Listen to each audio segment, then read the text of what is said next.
राजनेता मंत्री विधायक सांसद माने विभिन्न क्षेत्र में जनसाधारण को विभिन्न प्रलोभन एवं विभिन्न बड़ बड़ कथा बड़ बड़ प्रतिश्रुति दे ठकी देथिबा नजर रही बेले प्रथम थर पर भिन्न एक चित्र देखापी मिली जहाँ आज आम अच्छे मयूरभंजर अधिष्ठात्री देवी माँ किचकेश्वरी पीठ सम्मुख में गत 14 मास पूर्वर ओडिशार मुख्यमंत्री लोकंक सरकार मुख्यमंत्री मोहन माझी माँ किचकेश्वरी पीठर उन्नतीकरण 50 कोटी टंकार जो अनुदान घोषणा करते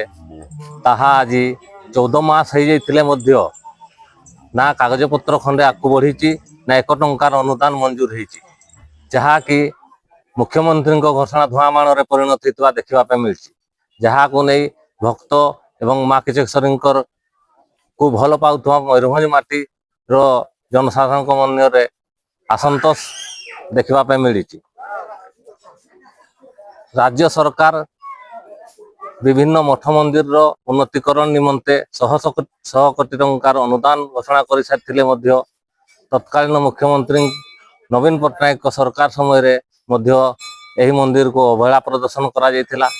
जहाँ को आउ एक पाद आगू बढ़ाई माननीय मुख्यमंत्री लोकंक सरकार मुख्यमंत्री मोहन माझी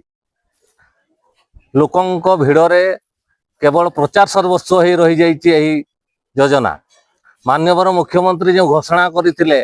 माँ किचकेश्वरी प्रति उपहास सदृश बोली जनसाधारण मत व्यक्त करुचंती। माँ किचकेश्वरी मंदिर ओडिशा भारतर तथा पृथ्वीर एकमात्र विरल कला मुग्नि पत्थर निर्मित मंदिर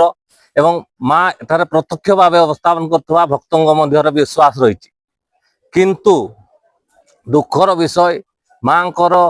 परिसीमा एकर एकर मध्य थिबा बेले याठारु छोट आकृतिर मंदिर मानकर 100 कोटी टंकार अनुदान तत्कालीन सरकार देथिले किंतु माननीय मुख्यमंत्री खिचिंग महोत्सव मंचर जो 50 कोटी टंकार अनुदान घोषणा करथिले तार कागजपत्र बढ़िया तो दूर कथा टंकाटे अनुदान न हवा अत्यंत निंदनीय एवं माँकर भक्त कहूथुवा मुख्यमंत्री जे निर्वाचन पूर्व एठारे पूजा करि जाइथिले निर्वाचित हेबा परे पूजा करथिले मुख्यमंत्री हेबा परे मध्ये एठारे पूजा करथिले एवं से निजको माँकर जने भक्त बोली कहंती जहाँ देखा मिली से इतिमध्य मुख्यमंत्री हेबा परे 2 थर गस्त कर साथिले 14 मास पर कागजटे हली ना टंकाटे अनुदान मिल पारे ना जहाँ लोकंक सरकार बा पूर्वतन सरकार नवीन पट्टनायक सरकार जो मनोवृत्ति को दर्शाऊँच मयूरभंजर अधिष्ठात्री देवी लक्ष लक्ष भक्तों मन जो कुठारघात करा लोक निंदा करुवा बेले केबे माँकर मंदिर सौंदर्यीकरण निमंते अर्थ मंजूर हब एवं माँकर मंदिर राज्य पर्यटन मानचित्र रे स्थान पाइब एवं यह नवीकरण हम ताहा देखा बाकी रहा। आज मयूरभंजर अधिष्ठात्री माँ किचकेश्वरी पीठर उन्नतीकरण आम विगत दिन में माननीय मुख्यमंत्री को साक्षात करी दाबी प्रस्तावन करूँ यार संपूर्ण किंतु विकास हम एवं यह जपरी राज्य नुह कि भारत सरकार अंतर्भुक्त हम गोटे यार परिवेशटा संपूर्ण आदर्श हम ए बाबद दाबी करूँ जहाँ से आम जो खिचिंग महोत्सव 2025 होता से समय से दाबी से घोषणा करते कम होना तथापि आम आशा करूँ जेहेतु सी निजर मुहरे दाबी ये तेणु यह खूब शीघ्र अनुदान राशि को लागू करी यार जी संपूर्ण विकास हो पार खाली 50 कोटी टंकार तो अंचल विकास हो पार नहीं कारण खिचिंग मंदिर बेढ़ा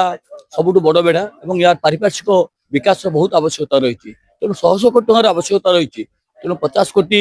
काम सरला पुणी आम आउे दाबी करने चाहूँ जेहेतु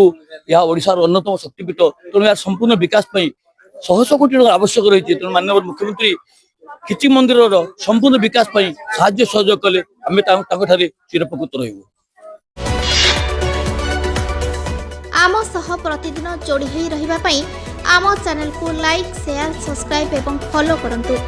ड्रीम्स राइडर सबु समय रे आपन सेवारे।